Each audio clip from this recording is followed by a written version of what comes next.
Sal da terra e luz do mundo, expressões que marcaram a vida daqueles que foram ensinados pelo próprio Senhor Jesus e devem marcar nossa vida hoje. Esta é a missão e o chamado da igreja. É o que nos identifica como seguidores de Cristo.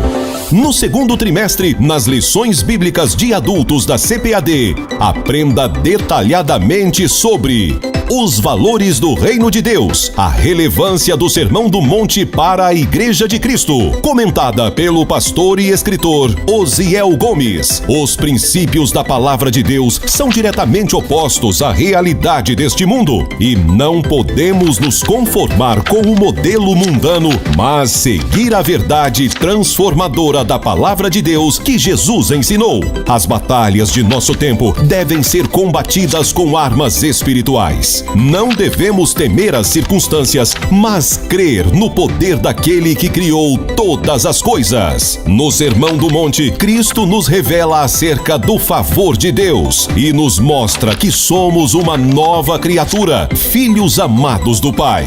Seja fortalecido pela Palavra de Deus na escola dominical. Explore cada detalhe das lições bíblicas de adultos no segundo trimestre e conheça o novo currículo da CPAD, com novos recursos, mas mantendo sua identidade de sólida unidade doutrinária. Plano de aula, auxílios teológicos e de educação cristã, comentários, revisão de conteúdos e muito mais. Amplie seu conhecimento e entenda a importância dos valores do Reino de Deus em sua vida. Lições Bíblicas, um produto com a qualidade CPAD. Adquira hoje mesmo seu exemplar. Visite uma de nossas lojas. À venda também nas livrarias evangélicas em todo o Brasil.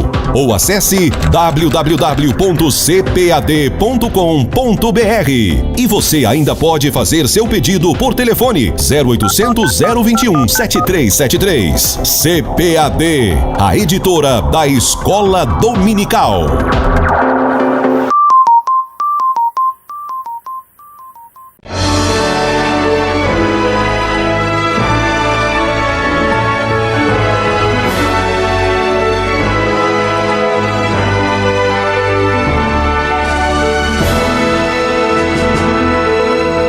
Subsídios.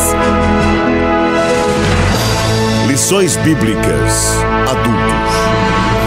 Lição 11. Lucas, Atos, o modelo pentecostal para hoje. Paz do Senhor, meus irmãos, paz do Senhor, minhas irmãs, mais uma vez juntos, agora com a lição de número 11. Lucas, Atos, o modelo pentecostal para hoje.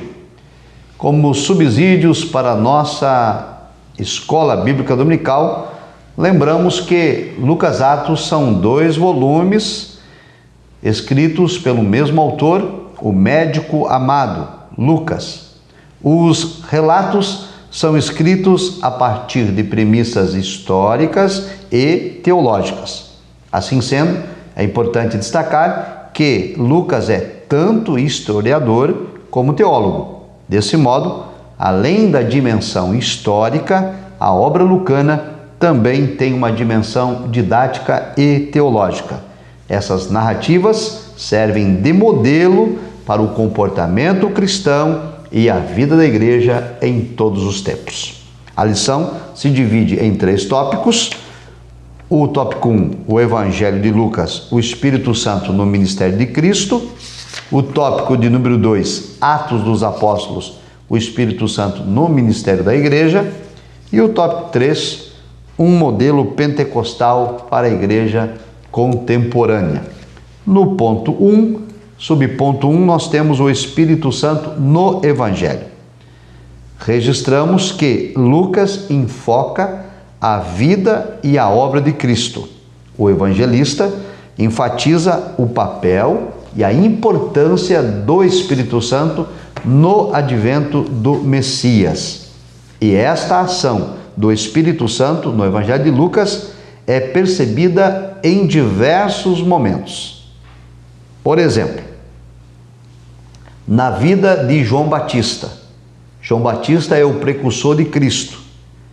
Quando do anúncio do nascimento de João Batista, a palavra dada pelo anjo foi a seguinte: Lucas 1:15.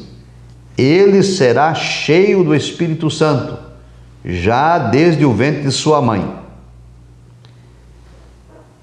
Também nós temos o registro da visita de Maria aos pais de João Batista, Isabel e Zacarias, já no 6º mês de gravidez. Lucas 1:41, o texto diz: a criancinha saltou no seu ventre e Isabel foi cheia do Espírito Santo. Após o nascimento de João Batista, Zacarias, Lucas 1:67, diz: foi cheio do Espírito Santo e profetizou. Então, percebe-se aqui a ação do Espírito Santo já nos momentos do prelúdio, quando é anunciado o nascimento de João Batista. É dito claramente que João Batista será cheio do Espírito Santo. Quando Maria vai visitar Isabel, o Espírito Santo também se manifesta. Quando João Batista nasce, o pai dele, Zacarias, também é tomado pelo Espírito Santo. E agora, no que diz respeito a Cristo, o anúncio da concepção virginal de Maria, Lucas associa o poder do Espírito Santo e a presença de Deus. No vocabulário empregado pelo evangelista Lucas, percebe-se aqui a presença da Trindade. Lucas 1:35 diz o seguinte: descerá sobre ti o Espírito Santo e a virtude do Altíssimo te cobrirá com a tua sombra, pelo que também o santo que de ti há de nascer será chamado Filho de Deus. Lucas também registra que após o nascimento de Jesus, Simeão, impulsionado pelo Espírito Santo, foi ao templo a fim de conhecer o Messias antes de morrer, e o Evangelho ainda ressalta o poder e a autoridade do Senhor Jesus em batizar com Espírito Santo e fogo. Lucas 3:16. Estas são evidências claras, então, da importância do Espírito Santo no nascimento, no anúncio do nascimento e no nascimento do Senhor Jesus. Aí nós temos o subponto 2, o Espírito Santo e o batismo de Cristo. Jesus foi batizado, como sabemos, no Rio Jordão, por João Batista, com a idade aproximada de 30 anos, que era a mesma idade em que os levitas iniciavam seu ministério, segundo está em Números 4:3 e 4:35. Jesus submeteu-se ao batismo nas águas para cumprir toda a justiça, conforme Mateus 3:15. E ao descrever o batismo de Jesus por João lá no Jordão, Lucas informa que ocorreram 3 eventos importantes. E eu quero destacar isso aqui aos nossos professores para enfatizar aos alunos. Primeiro, o céu se abriu. Lucas 3:21. Segundo, o Espírito Santo desceu sobre ele em forma de pomba. Lucas 3:22, parte A. Terceiro, ouviu-se uma voz vinda do céu que estava aberto. Lucas 3:22, parte B. A abertura do céu significa que se segue uma revelação da parte de Deus. A descida do Espírito Santo em forma de pomba foi algo real e não uma ilusão. E todos os presentes testemunharam a voz que descia do céu, que dizia: Tu és o meu filho amado.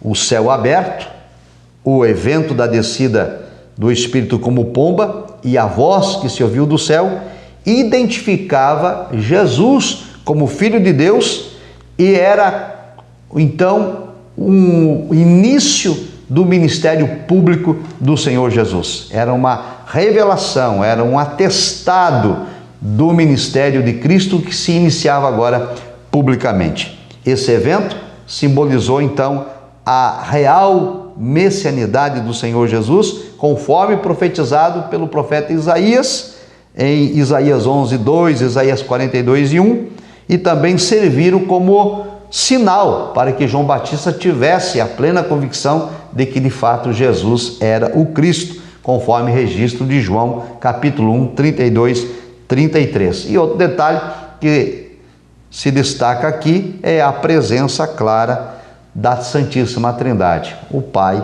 o Filho e o Espírito Santo. Um outro ponto a destacar, subponto 3, o Espírito Santo e a tentação de Cristo. Após o batismo nas águas e tomado pelo Espírito, a Bíblia diz que o Senhor Jesus foi impelido ao deserto e lá foi tentado pelo diabo 40 dias e 40 noites, conforme o registro de Lucas 4:1 e 4:2. Depois, então, de Jesus ter sido confirmado como Messias, com a voz que do céu se ouviu e a descida do Espírito Santo sobre ele em forma de pomba, o Senhor é submetido a um teste severo, a tentação no deserto. E é preciso, então, perceber que a articulação de Satanás contra o Senhor Jesus na tentação, ele é precedido por uma frase que precisa ser destacada para os nossos alunos. E aqui eu quero, então, enfatizar também para os nossos professores. Quando a voz do céu disse: "Tu és o meu filho amado", essa voz do céu, que era a voz de Deus o Pai, identificava Jesus como Messias.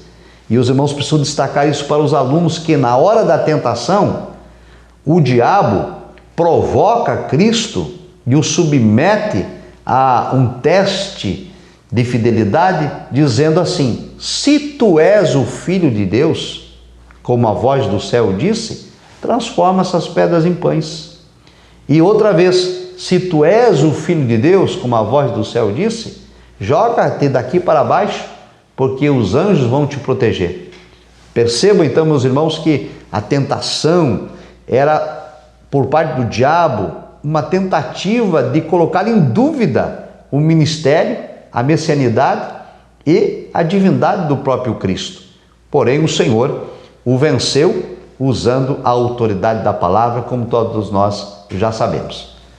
Assim, explicado isso para os alunos, destacamos que em todos os desafios da tentação, Cristo contra-atacou usando a autoridade da palavra. Está escrito, e o que está escrito é o que vale, e não o sugestionamento de Satanás. A vitória, então, do Senhor Jesus sobre a tentação no deserto demonstra que ele estava capacitado para cumprir o seu ministério. Cristo venceu o diabo pelo poder do Espírito e pelo poder da palavra. O outro subponto fala sobre o Espírito Santo e a missão de Cristo. Vencida a tentação no deserto, Jesus voltou para a Galileia, conduzido e impelido pelo Espírito. Lucas 4:14. Aqui é outra vez importante pontuar a ação do Espírito Santo no ministério de Jesus. Ele foi conduzido ao deserto pelo Espírito. Ele retornou do deserto conduzido pelo Espírito.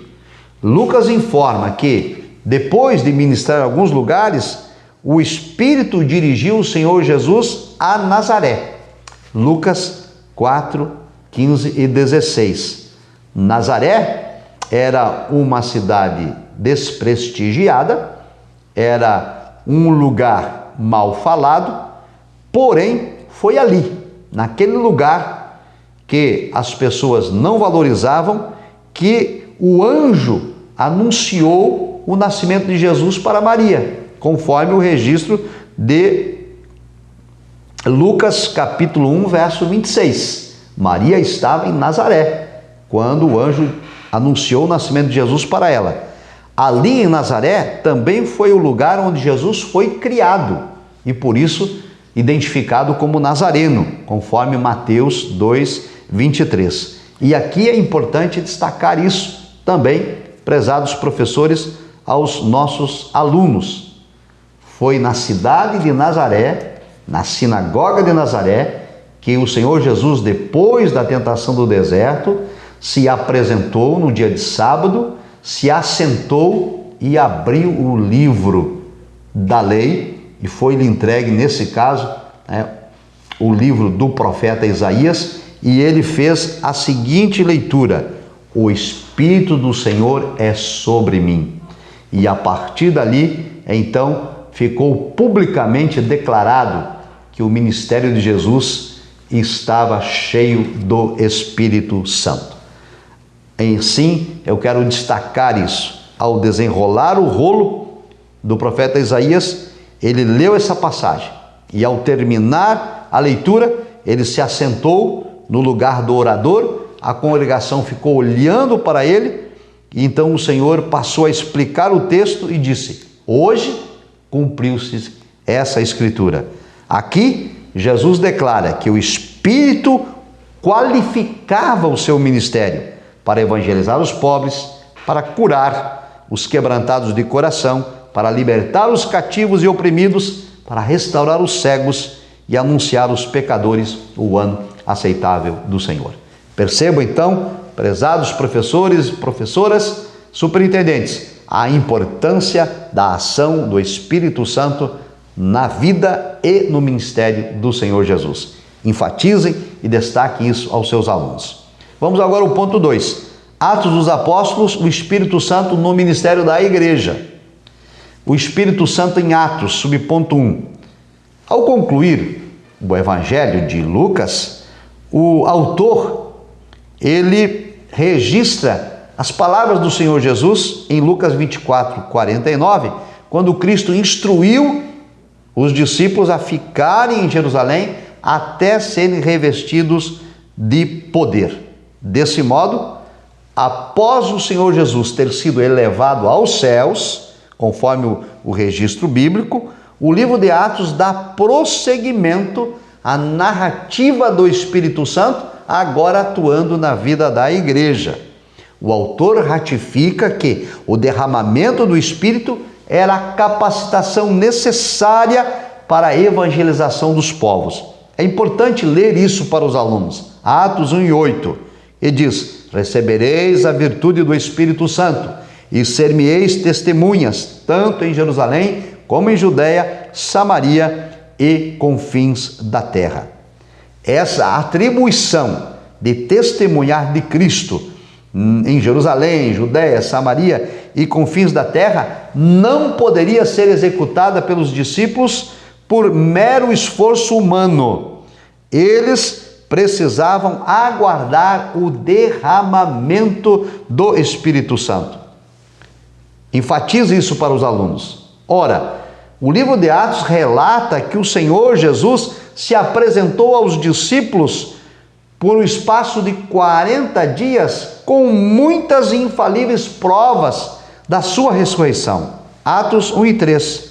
Eles desfrutaram da companhia de Jesus ressuscitado e eles tinham elementos suficientes para testemunhar desta ressurreição. Mas Cristo os alertou, os exortou e deixou claro que não fizessem isso até que fossem revestidos de poder. Veja então a importância da unção, da virtude do Espírito Santo na obra da evangelização. E por causa dessa ordem de Cristo, então, cerca de 120 discípulos voltaram a Jerusalém e aguardaram a descida do Espírito Santo. Atos registra que a descida do Espírito Santo inaugura a igreja. E aqui há um debate teológico. Alguns dizem que a igreja foi inaugurada quando Cristo foi crucificado, outros dizem que a igreja foi inaugurada quando Cristo ressuscitou, outros dizem que a igreja foi inaugurada quando o Senhor voltou aos céus, mas o texto bíblico diz que a igreja foi inaugurada com a descida do Espírito Santo. Ali dá-se o início oficial da igreja do Senhor Jesus. É claro que a igreja foi eleita por Deus em Cristo antes da fundação do mundo. Ela já tinha sido pelo Senhor programada lá atrás, mas ela tem a sua inauguração oficial aqui no Pentecostes com a descida do Espírito Santo. E é o que vemos agora no subponto 2, a promessa cumprida no Pentecostes. Como já vimos, estudando os profetas, eles anunciaram a chegada do Espírito Santo. O profeta Isaías no capítulo 44, verso 3, Ezequiel, no capítulo 39, verso 29, Joel, no capítulo 2, versículo 28.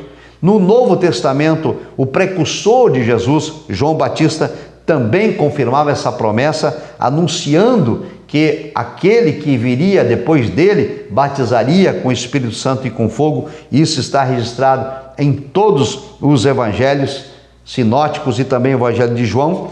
O próprio Cristo, em Lucas Atos, avalizou que esta promessa se cumpriria, e Cristo disse: esta promessa do meu Pai, a promessa do Pai feita lá atrás com Isaías, com Ezequiel e com Joel, iria se cumprir. Louvado seja Deus por isso. Esse batismo no Espírito Santo, essa promessa do Pai, era um revestimento, e ainda é revestimento de poder, uma promessa divina feita para os salvos, é uma experiência espiritual, e isso se cumpriu no dia de Pentecostes. E nesse dia, a narrativa de Atos registra 2 sinais sobrenaturais que marcaram esse advento do Espírito Santo. Primeiro, o som como de um vento, Atos 2:2. Segundo, línguas repartidas como que de fogo, Atos 2:3.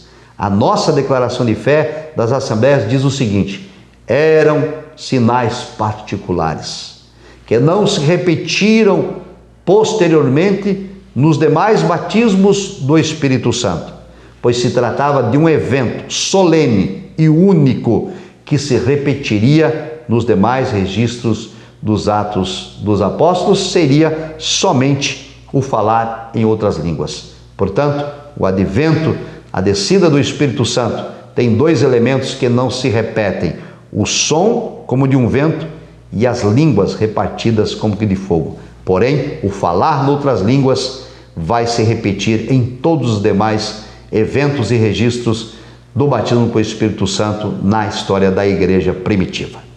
Assim, nós temos agora o subponto 3, a expansão da igreja primitiva.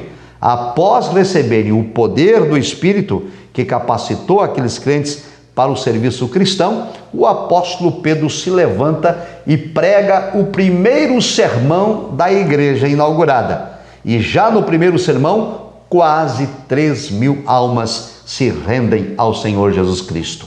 Dias depois, Pedro e João vão ao templo, à hora nona, para a oração. E ao adentrarem, eles são usados pelo Espírito de Deus a curar um homem coxo de 40 anos de idade. E ao ministrarem a palavra de Deus, a multidão que ali estava curiosa para saber o que havia acontecido, a Escritura diz que agora quase 5.000 almas se convertem ao Senhor Jesus. O sinal miraculoso da demonstração do poder de Deus na cura daquele coxo fez com que a igreja se multiplicasse.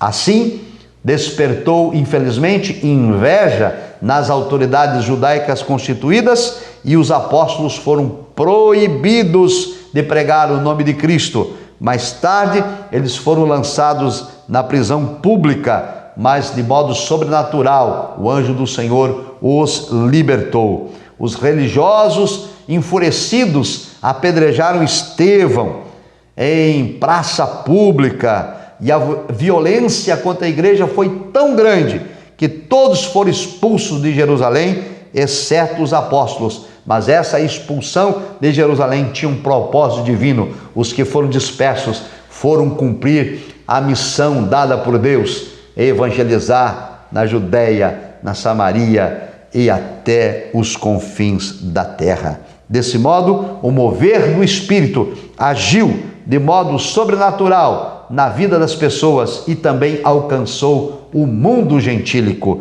Na casa de Cornélio, enquanto Pedro pregava, o Espírito Santo desceu sobre eles e falaram também noutras línguas. Anos depois, Deus também vai levantar o apóstolo Paulo, que cheio do Espírito vai ser o missionário, o apóstolo dos gentios, levando as almas ao conhecimento da verdade e à regeneração em Jesus Cristo. Portanto, o Espírito Santo tem papel preponderante no anúncio do nascimento do precursor, João Batista, no anúncio do nascimento do Cristo, o Messias, no início do ministério do Senhor Jesus e na continuidade da ação da igreja na terra por obra do Espírito Santo de Deus. Desse modo, prezados professores e professoras e superintendentes, destaquem aos alunos que o modelo de Atos dos Apóstolos é o modelo para a igreja nos dias atuais. E é isso que vemos agora no ponto 3. Subponto 1, o revestimento de poder.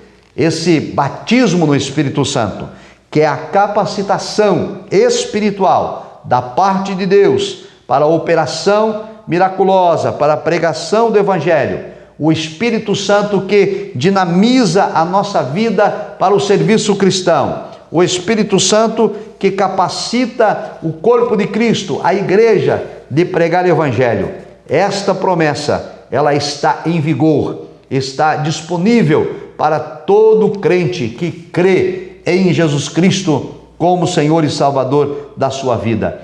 Esta mensagem, o apóstolo Pedro ensina ali ao término do sermão, respondendo aos seus interlocutores. Ele disse que esta promessa estará disponível a todos os salvos, em todas as épocas, independente da idade, do sexo ou da classe social. É o que está em Atos 2, 38, 39. Também, como agora nesses 110 anos de história das Assembleias de Deus, a CPAD fez esta campanha da promessa. A promessa diz respeito a vós e aos vossos filhos, falando sobre esta contemporaneidade, essa atualidade do batismo no Espírito Santo.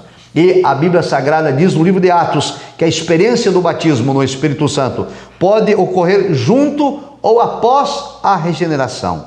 Entre os samaritanos, por exemplo, o revestimento de poder aconteceu depois da conversão, segundo Atos 8, 15 a 17. Na casa de Cornélio, a experiência aconteceu simultâneo ao ato de regeneração. Atos 10, 44, 46. Eles receberam a Cristo, foram regenerados e imediatamente batizados com o Espírito Santo. Ressalta-se então outro detalhe que é preciso destacar para os nossos alunos. Prezado professor, ressalte que no Pentecostes os discípulos receberam o revestimento de poder, porque eles já tinham o Espírito Santo antes desse evento acontecer, segundo está escrito em Atos, capítulo 1, verso 8, e também temos Atos 6, 8, 10, e temos outros textos bíblicos, principalmente o texto de João 20, 22. Enfatiza esse texto. João 20, 22 deixa claro que os discípulos já tinham o Espírito Santo.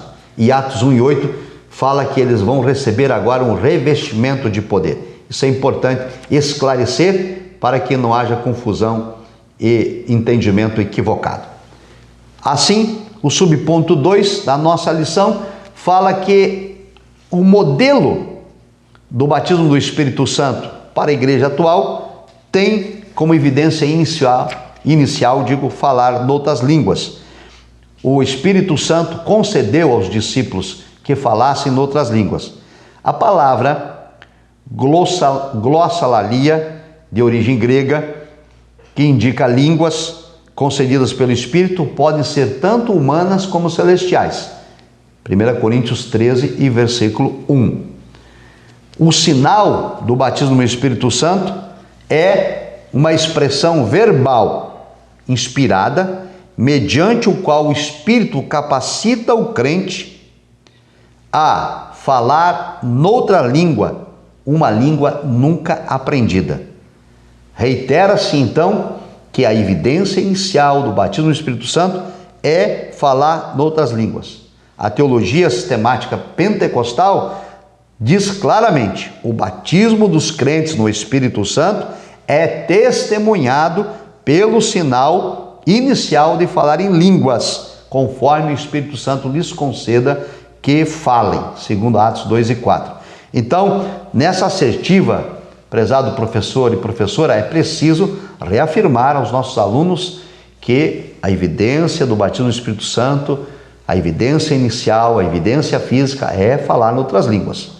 Nenhuma outra evidência pode ser atestada com o batismo no Espírito Santo. Por fim, nós temos a plenitude do Espírito Santo como modelo para a igreja odierna, para a igreja pentecostal. Ratifica-se então que a experiência do batismo no Espírito Santo não ficou restrita ao tempo dos apóstolos. A promessa não era exclusiva aos judeus ou a seus descendentes, mas alcança a todos quantos responderem ao chamado divino, inclusive os gentios. Por isso, nós adotamos esse modelo para a igreja cristã, porque é um modelo bíblico. De outro lado, soma-se também ao revestimento de poder a necessidade de desenvolvermos o fruto do Espírito, conforme Gálatas 5:22. O fruto do Espírito se relaciona com o crescimento espiritual e com o desenvolvimento do caráter do cristão. Refere-se à vida nova em Cristo, o nosso modo de andar, de proceder e de agir como cristãos cheios do Espírito Santo. A plenitude, portanto, do Espírito Santo em nós compreende o batismo no Espírito Santo, com a evidência inicial de falar em outras línguas, as manifestações espirituais dos dons, quais são a profecia, as curas, os sonhos, os prodígios, os sinais, as maravilhas, e o fruto do Espírito, que compreende o amor, a alegria, a paz, a bondade, a longanimidade, a benignidade, a temperança, que é o domínio próprio. Esse é o modelo bíblico para a igreja, a ação do Espírito Santo na vida do cristão, transformando, guiando, orientando e conduzindo. Esclareça isso aos seus alunos e os incentive a buscar o batismo no Espírito Santo, que ainda não o recebeu, e aqueles que já experimentaram, incentivem a buscarem o renovo. Ore com seus alunos ao final dessa lição, pedindo a Deus o revestimento de poder sobre a vida deles, a concessão dos dons espirituais e também que eles possam produzir o fruto do Espírito. Deus a abençoe. Um abraço. A paz do Senhor.